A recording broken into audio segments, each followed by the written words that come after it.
할렐루야. 네, 찬양의 자리, 말씀의 자리, 또 기도의 자리에 나오신 성도님들을 주 안에서 환영하고 축복합니다. 우리 함께 하는 지체들 바라보시면서 먼저 이렇게 인사하고 시작하겠습니다.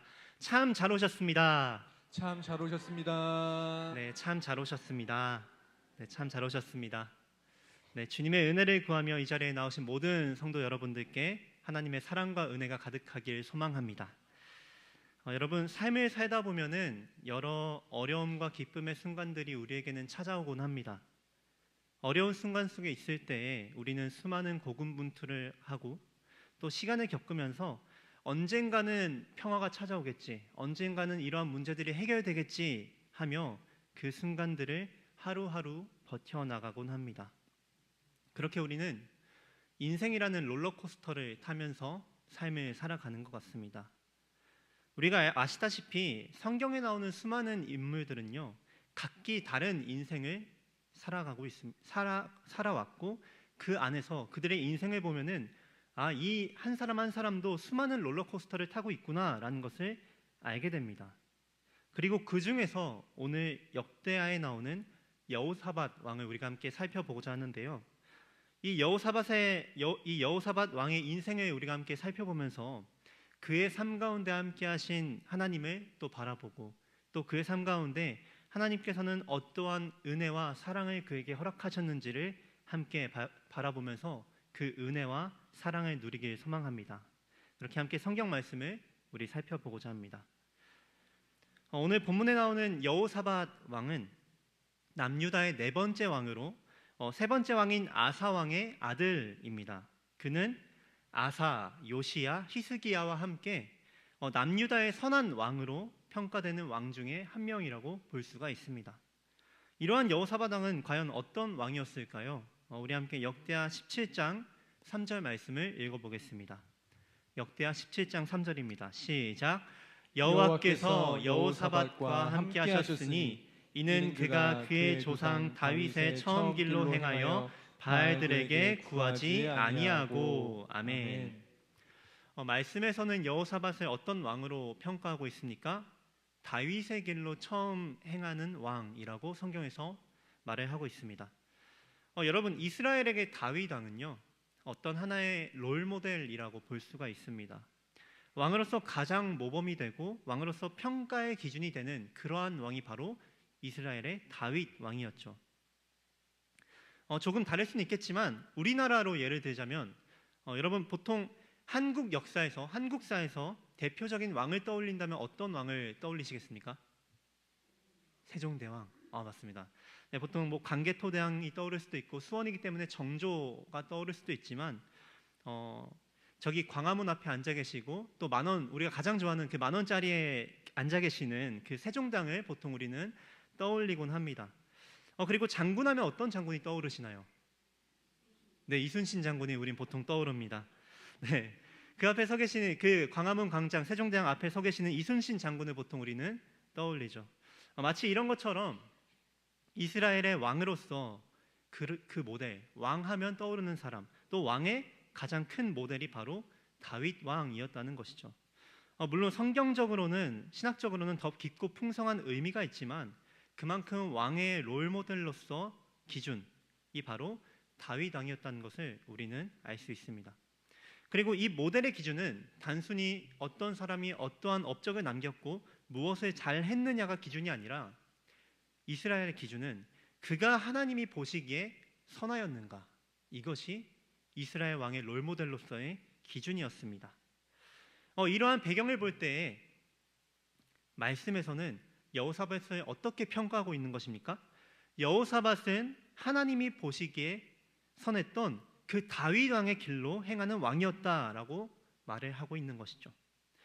그렇게 여호사밧은 그의 재위 기간 동안에 어떤 일들을 하냐면요, 하나님만을 구하고 우상을 제거하고 백성들에게 율법을 가르칩니다.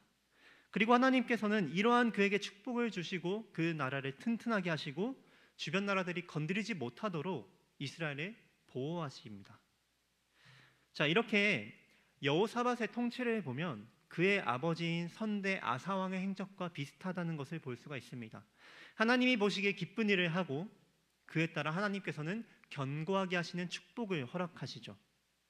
이렇게 두 세대에 걸쳐서 하나님 앞에 바른 길로 행하고 하나님의 은혜를 입은 덕분인지 여호사밧의 군대는 116만 명이나 되었다고 성경에 기록됩니다. 신기하게도 그 선대 아버지인 아사왕 때의 군사는 58만 명이었습니다. 딱 2배죠. 이렇듯 여호사밧은 승승장구를 하는 것처럼 보입니다. 그런데 완벽하고 완전한 사람은 없듯이 여호사밧은 잘 나가다가 휘청하게 됩니다. 역대하 18장의 내용을 보면요, 북왕국 이스라엘과 동맹을 하면서 하나님의 말씀을 따르지 않고 자기의 뜻대로 아람과 전쟁을 하는 일을 벌이게 됩니다. 분명 하나님께서는 미가야 선지자를 통하여서 전쟁을 하지 말아라 라고 말씀하셨지만 여호사밧은 이 말을 듣지 않고 또 하나님의 말씀을 분별하지 못하고 전쟁을 했다가 거의 패하고 죽을 뻔하는 위기에 처하게 됩니다. 그렇게 여호사밧은 죽을 위기에 처하다가 겨우 무사히 예루살렘에 다시 도착을 합니다. 그런데 그 여호사밧이 정신 차릴 틈도 없이 선견자 예후가 나타나서 하나님의 말씀으로 여호사밧의 행동을 책망하기 시작하죠. 함께 역대하 19장 1절과 2절 말씀을 읽겠습니다. 역대하 19장 1절과 2절입니다. 시작. 유다왕 여호사밧이 평안히 예루살렘에 돌아와서 그의 궁으로 들어가니라. 하나님의 아들 선견자 예후가 나가서 여호사밧 왕을 맞아 이르되 왕이 악한 자를 돕고 여호와를 미워하는 자들을 사랑하는 것이 옳으니까 그러므로 여호와께로부터 진노하심이 왕에게 임하리이다. 아멘. 지금 예후는 여호사밧을 향해서 당신의 행동은 지금 하나님 앞에서 잘못된 행동입니다. 당신의 그 행동이 과연 옳습니까? 라고 하면서 그 행동으로 인해 하나님의 진노하심이 임할 것입니다. 라고 여호사밧에게 말을 합니다. 여러분들은 이런 상황 속에서 어떻게 하시겠습니까? 성경의 수많은 예를 보자면 자신이 틀렸다고 옳지 않다고 하는 선지자들의 말을 무시하는 경우가 굉장히 많았습니다. 그 옳지 않다, 당신이 틀렸다, 당신 잘못되었다라고 말하는 그 선지자의 목을 자르는 왕도 나오고요, 그렇게 감옥에 가두는 왕도 나옵니다. 이에 여호사밧은 충분히 그 예후의 말을 듣지 않고 그를 감옥에 가둘 수 있었던 사람입니다. 그런데 여호사밧은 이 말을 겸손하게 받아들이고 온 나라가 다시 여호와를 찾도록 여러 제도를 개혁하기 시작하죠. 그래서 즉 하나님 앞에서 자신의 잘못을 겸손하게 인정하고 돌이킨 것입니다.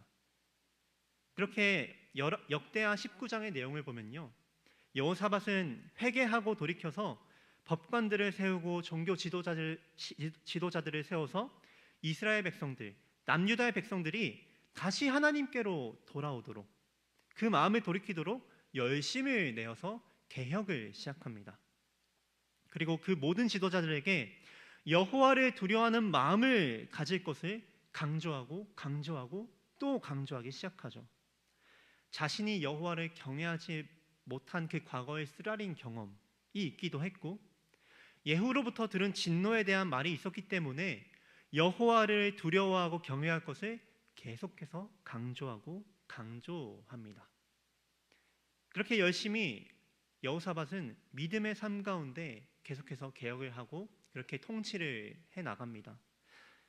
그 가운데 얼마나 시간이 흘렀는지는 모르겠지만, 알 수 없지만 어느 날이 다가오게 되죠.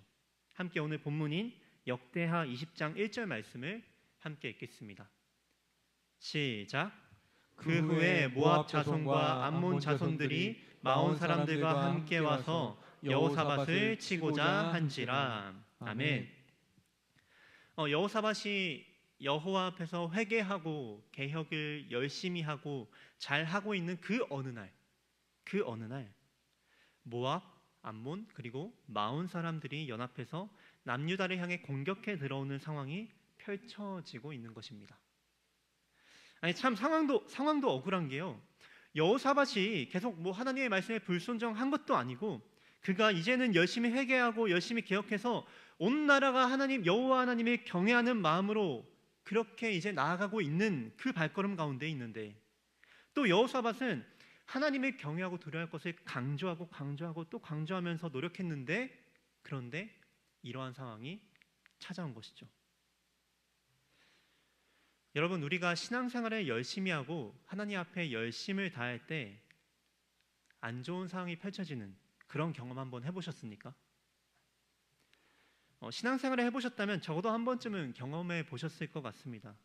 이런 억울한 상황, 내가 하나님께 무언가 더 열심히 하려고 하는데, 내가 하나님을 향하여서 열심히 헌신하고 노력했는데, 그런데 찾아오는 이해되지 않는 억울한 그런 상황들, 이런 억울한 것만 같은 상황이 펼쳐질 때 우리의 마음은 어떻습니까? 아니, 아무것도 안 하는 저 사람은 잘만 나가는데 하나님께서 열심히 다한 나는 왜 이런 일을 겪게 하십니까? 하고 원망과 억울함과 진짜 어떻게 해야 할지 모르겠는 두려움이 우리 마음 가운데 펼쳐지기도 하죠. 하나님, 제가 무엇을 했다고 이러십니까? 제가 하나님께 얼마나 회개하고 돌이켰는데 이러십니까? 이런 여러 가지 마음들이 우리 마음 가운데 들 수 있을 것 같습니다. 저도 요즘 이러한 원망과 억울함이 드는 경험을 하고 있는데요. 이제 제 군대 문제 때문에 좀 많이 억울한 상황이 있습니다. 이제 제가 군대 문제 때문에 하루하루를 버티면서 엄청난 감정의 롤러코스터를 타고 있는 상황 가운데 있는데요. 모든 것을 구체적으로 얘기할 수는 없지만 이 군대를 내년에 가게 될지 내후년에 가게 될지 한치 앞도 모르는 저의 불확실한 상황 때문에 너무 정신이 없는 거죠. 이 군대가 뭔가 명확하게 정해져야 뭐라도 이제 하고 결단을 내릴 수 있을 텐데 정확하게 며칠의 발표가 나오는지 또 내가 갈 수 있는지 없는지 아무것도 정해진 게 없기 때문에 가만히 기다려야만 하는 이런 상황이 너무나도 답답하고 억울한 것이죠. 그래서 기도하는 와중에 이런 억울한 마음이 들기도 했습니다. 하나님, 저에게 왜 이런 일을 허락하십니까? 제가 하나님을 향해 얼마나 열심히 다하고 여기에 순종했는데 왜 상황이 이렇게밖에 되지 않습니까? 하나님, 힘이 듭니다. 이런 마음이 제 속에 계속해서 피어오르더라고요. 그런데 하나님께서는 그런 순간에 이런 마음을 주셨습니다. 하나님은 수학 공식이 아니다. 내가 무언가를 잘하면 나에게 잘해주시고 내가 무언가를 잘못하면 나에게 벌을 주시는 공식인 분이 아니라 인격적으로 나를 사랑하시며 나의 삶을 인도하시는 분이라는 것을 저의 마음 가운데 깨닫게 해주시더라고요. 그리고 이런 마음이 드니까 제가 할 수 있는 것은 딱 한 가지밖에 없었습니다. 내가 어떻게 할 수 없는 이 상황 속에서 여기까지 나를 인도하신 하나님을 신뢰하면서 이 상황을 허락하신 하나님을 바라보면서 하나님만을 바라고 하나님께 구하는 것이었죠. 본문 속 여호사밧의 상황을 볼 때 그도 이와 같은 마음이 아니었을까 하는 생각이 들었습니다. 여호사밧도 어떻게 할 수 없는 그런 상황 속에서 어떻게 행동을 했습니까? 우리 함께 역대하 20장 3절 말씀을 함께 읽겠습니다. 시작. 여호사밧이 두려워하여 여호와께로 낯을 향하여 간구하고 온 유다 백성에게 금식하라 공포하매. 아멘. 내 힘으로는 극복할 수 없는 전쟁의 상황 속에서 여호사밧은 그의 마음속에 비록 두려운 마음은 있었지만 가장 먼저 하나님께 얼굴을 향합니다. 여호와께로 낯을 향한다는 것은요, 하나님을 바라보며 하나님의 도우심을 구한다는 것이죠. 오직 하나님께만 도움을 구하는 것입니다. 그렇게 여호사밧은 여호와께로 낯을 향하여 하나님께 도움을 구하며 그렇게 백성들에게 금식을 선포하고 하나님께 기도하기에 힘씁니다. 그 여호사밧의 간구의 기도가 본문 6절부터 12절까지의 말씀인데요. 역대하 20장 6절부터 12절까지의 말씀인데요. 여호사밧은 이렇게 기도합니다. 먼저는 하나님의 주권을 고백하며 기도를 시작하죠. 이렇게 하나님께서 이 세상의 주권자이십니다. 이 모든 것의 통치자이십니다. 라고 고백을 하며 기도를 시작하는데요. 그런데 재밌는 점은 10절과 11절 말씀을 보면 여호사밧이 하나님께 불평을 하고 있다는 것입니다. 어떻게 불평을 하냐면요, 이전의 이스라엘의 역사와 하나님의 언약을 붙들며 불평합니다. 무슨 말이냐면요, 하나님께서는 모세의 지도를 받는 이스라엘이 이 우리를 공격하는 이 민족들의 공격을 받는 것은 용납하지 않으셨습니다. 보호하셨습니다. 그런데 왜 이제는 다른 민족들이 우리를 빼앗도록 허용하고 계십니까? 하나님께서 우리를 지키신다고 하셨는데 왜 그러십니까? 이렇게 불평하며 여호사밧은 애가 형식의 기도를 드리고 있는 것입니다. 애통해하며 하나님께 원망과 불평을 내비치고 있는 것이죠. 사랑하는 성도 여러분, 여러분들은 하나님께 낯을 구할 때, 하나님을 향할 때 이러한 애통의 기도, 불평의 기도를 드리십니까? 하나님을 신뢰하고 하나님의 말씀에 붙들린 자는 본문 속 여호사밧과 같이 기도할 수 있을 것입니다. 왜 그렇습니까? 하나님의 약속의 말씀과 현실이 너무나도 다르기 때문이죠. 그 말씀과 언약을 진정으로 신뢰한다면 자녀된 우리가 아버지 되신 하나님께 기도할 수 있는 것입니다. 그래서 바라는 것은 우리 수원북부교회 성도님들이 때로는 하나님께 그 약속에 근거한 불평의 기도를 드릴 수 있게 되길 간절히 소망합니다. 그렇게 하나님과 우리가 진실하고 인격적인 관계로 들어가는 것이죠. 그리고 나서 최종적으로 여호사밧은 어떻게 기도합니까? 우리 함께 역대하 20장 12절 말씀을 함께 읽겠습니다. 시작. 우리 하나님이여 그들을 징벌하지 아니하시나이까. 우리를 치러오는 이 큰 무리를 우리가 대적할 능력이 없고 어떻게 할 줄도 알지 못하옵고 오직 주만 바라보나이다 하고. 아멘.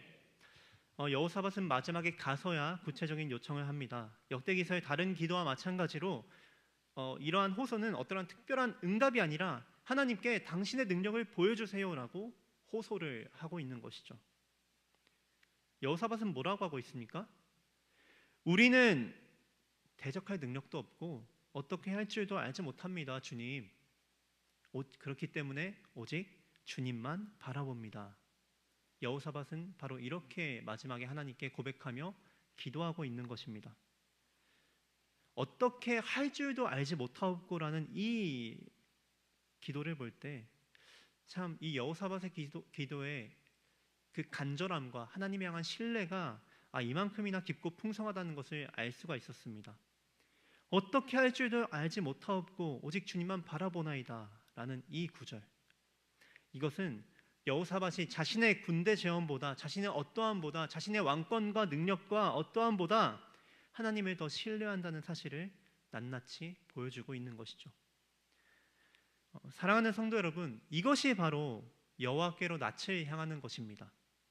이해할 수 없는 상황 속에서도 하나님을 바라보고 신뢰하면서 그분 안에서 불평과 원망과 간구와 부르짖음을 모두 해결하는 것이 바로 여호와께로 낯을 향하는 것입니다.